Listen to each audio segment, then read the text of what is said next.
మన ప్రభువును లోకరక్షకుడైన యేసుక్రీస్తు నామమున మీ అందరికీ నా యొక్క ప్రత్యేక వందనములు.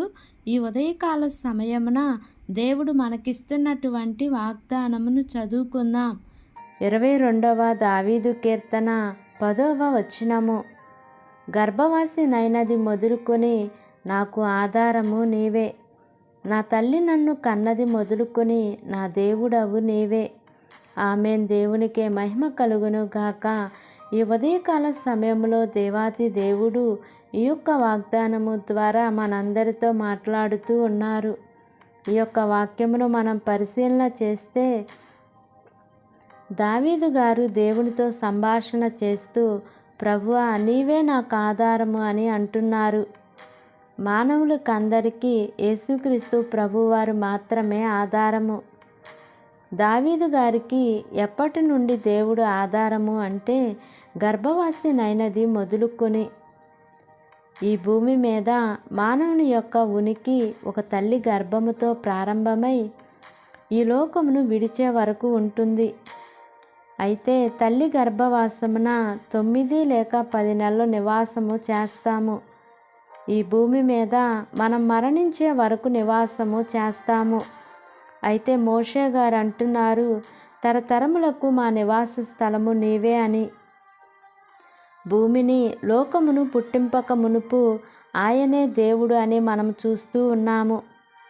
మనము భూమి మీద దేవుని స్వభావము కలిగి ఉండాలి అంటే ఆయనే మనకు ఆధారము.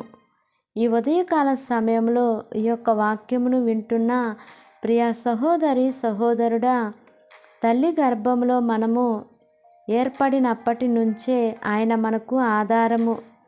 ఎవరు నాకు ఆధారం లేరు అని ఒకవేళ ఎవరైనా కృంగిపోయిన స్థితిలో ఉన్నారా? అయితే దేవాతి దేవుడు అలాంటి వారితో మాట్లాడుతూ ఉన్నారు. దావీదు గారికి గర్భవాసినైనది మొదలుకొని ఆధారంగా ఉన్న దేవుడు, తరతరములకు మనకు నివాసమై ఉన్న దేవుడు మరి మనకు కూడా ఆధారముగా ఉన్నారు. మరి మన ప్రతి అవసరతలో కూడా దేవుడు మనకు ఆధారముగా ఉంటూ మనల్ని ముందుకు నడిపిస్తూ ఉన్నారు. దేవుడు ఈ యొక్క వాగ్దానము మనందరి జీవితములలో నెరవేర్చబడును గాక. ఆమేన్. ప్రార్థన చేసుకుందాం.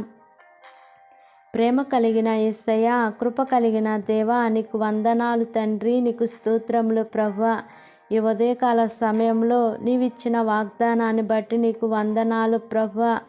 ఇంతవరకు నీ కృపలో మమ్మలను భద్రపరిచినందుకు వందనాలయ్యా. రాత్రికాల సమయం అంతయు కూడా మాకు మంచి నిద్రనిచ్చి మరొక నూతన దినమును మా జీవితంలో మీరు మాకు అనుగ్రహించినందుకు వందనాలు ప్రభువా. ఈ దినమంతయు మమ్మలను నీ కృపాక్షేమములతో నింపి నడిపించమని నిన్ను వేడుకుంటున్నాను తండ్రి. నీ బిడ్డలు ప్రార్థించి ఎదురు చూస్తున్న ప్రతి కార్యమును త్వరపెట్టి జరిగించండి ప్రభువా. నీకు ఆయాస్కరమైనది ఏదో వాటిని విడిచిపెట్టుటకు కృప చూపించండి ప్రభువా. ఎంతమంది బిడ్డలు ఈ ప్రార్థనలో ఏకీభవిస్తున్నారో తండ్రి, నీ నామ మహిమార్థమై వారు జీవించుటకు అట్టి యోగ్యులుగా చేయమని నిన్ను వేడుకుంటున్నాను ప్రభువా.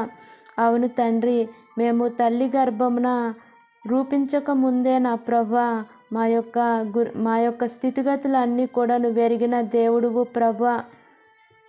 గర్భవాసినైనది మొదలుకొని మాకు ఆధారము నీవే ప్రభువా యేసయ్యా. మా తల్లి మమ్మల్ని కన్నది మొదలుకొని నీవే మా దేవుడువు ప్రభువా. నీకు స్తోత్రములు తండ్రి. బలహీనుల నిమిత్తము ప్రార్థన చేస్తున్నాను తండ్రి. అయా, వారి యొక్క బలహీనత నుంచి మీరు విడుదల స్వస్థతను మీరు శీఘ్రంగా దయచేయమని వేడుకుంటున్నాను ప్రభువా. చదువుకుంటున్న బిడ్డలను జ్ఞాపకం చేసుకోండి తండ్రి. వారి యొక్క ఎగ్జామ్స్ టైంలో కూడా మీరు తోడుగా ఉండండి ప్రభువా. ఉద్యోగాల నిమిత్తము ఎదురు చూస్తున్న బిడ్డలను జ్ఞాపకం చేసుకోండి ప్రభువా. వారి యొక్క చదువుకు తగినట్లుగా ఉద్యోగం వారు పొందుకుంటానికి కృప చూపించండి ప్రభువా.